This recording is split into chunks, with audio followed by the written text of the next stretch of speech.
I give you an example. One time I was in Georgia in the US in a retreat.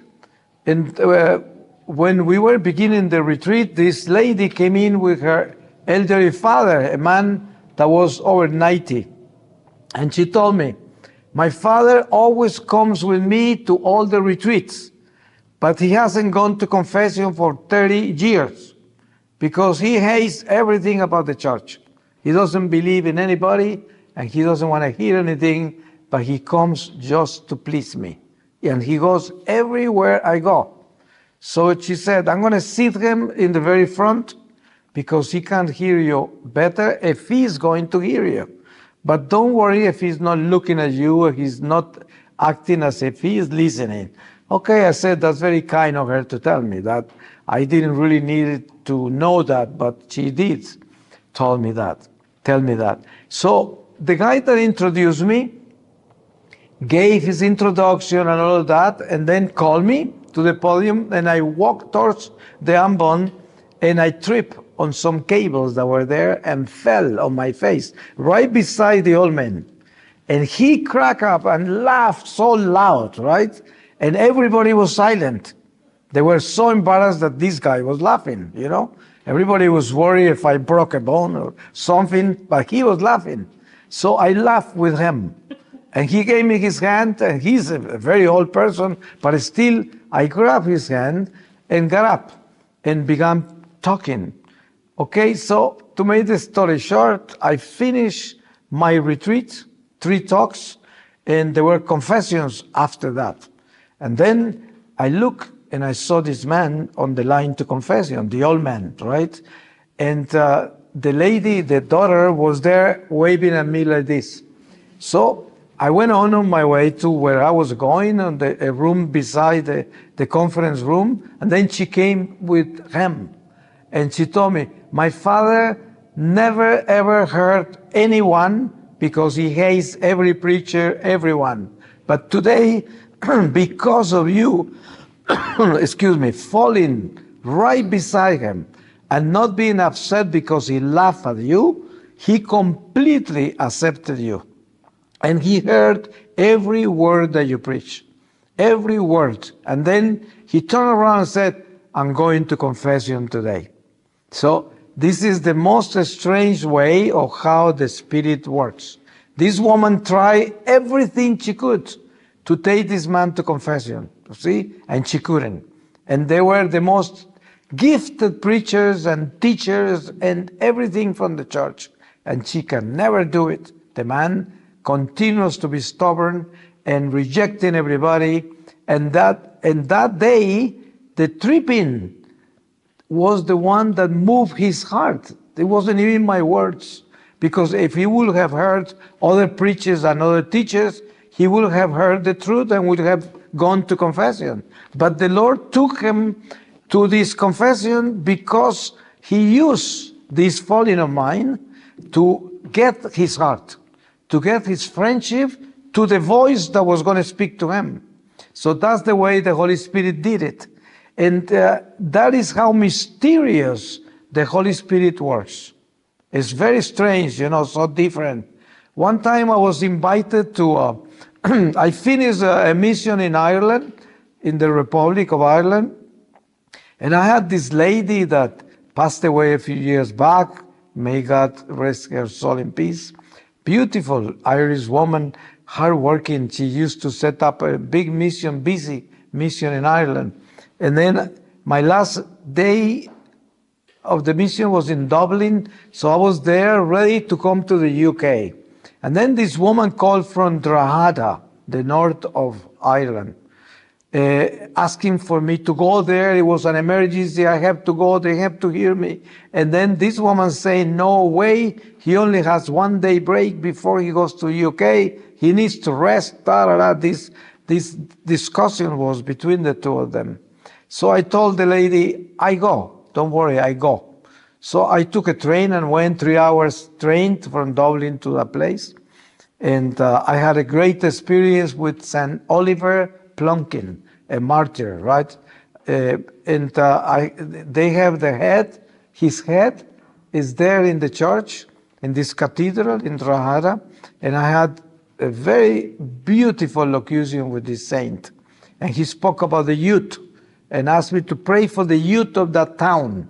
And actually, I walked out of the cathedral, and there were so many youngsters out there, and I could see what the saint told me. So I pray through the shops and the cafes and all the places on my way to where I was to meet this woman. I met her. She took me to the church where I was going to speak in the hall, and we got to the hall, and no one came. No one came to the talk. So I'm sitting there, and then after a while of being there, and this woman wanted to die, she was so embarrassed, and I didn't care, I was kind of impacted, but I wasn't worried because I know there must be a reason. And then two ladies showed up and just picked on the door and said, "What's going on here?" And I said, "I was supposed to give a talk, but nobody came." And they said, "Whoa, sorry." I said, "You can come in and I give you a 5 minutes talk." They came in just, out of pity and sat in front of me. So I told them a very little testimony. And then those days we still use CDs and DVDs. So I gave them 2 copies of my testimony, and they left. So I never told the Irish lady what happened there, because I said, she's going to kill this woman if she finds out. So I left, and a year later I came back. And when I see the program of the mission, the 3rd city was Drahada. And I say, "Oh, I can't, there's nothing I can do, I have to go," right? Because I never told her. And I was wondering, how did she contact her again after what happened, right?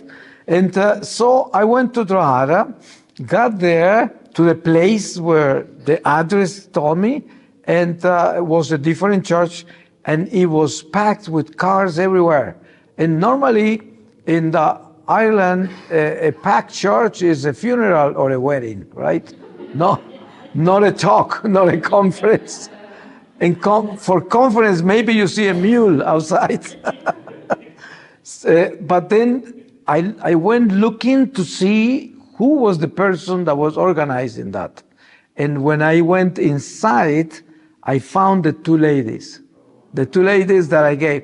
And they told me, look all the people that came. And I said, came to listen to me? He said, yes. They promoted this talk everywhere in the radio, in all the churches around, and packed that place that day.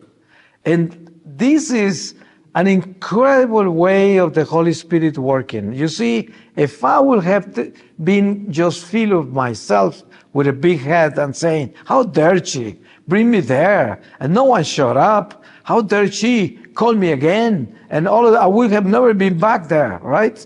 If my pride would have gotten me.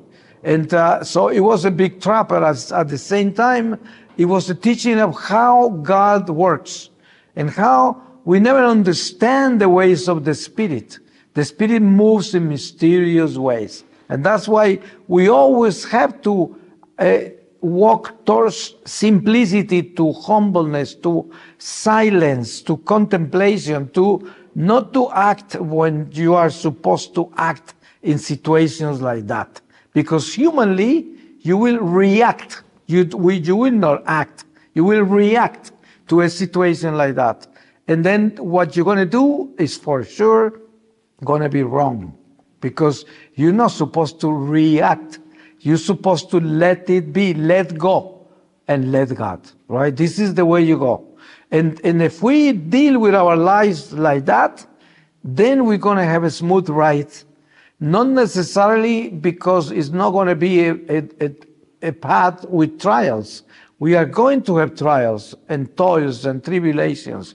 But it's different. When we do have these toils and tribulations with faith, love, and peace in the heart, because we are strong. And then we face all the challenges with no fear. And challenges will not break us down. They will make us stronger, because then as we go through all the events of our life and all the trials that we have to endure, we notice that every time we go over a trial, we come out stronger, victorious, wiser, and holier if we make it with God.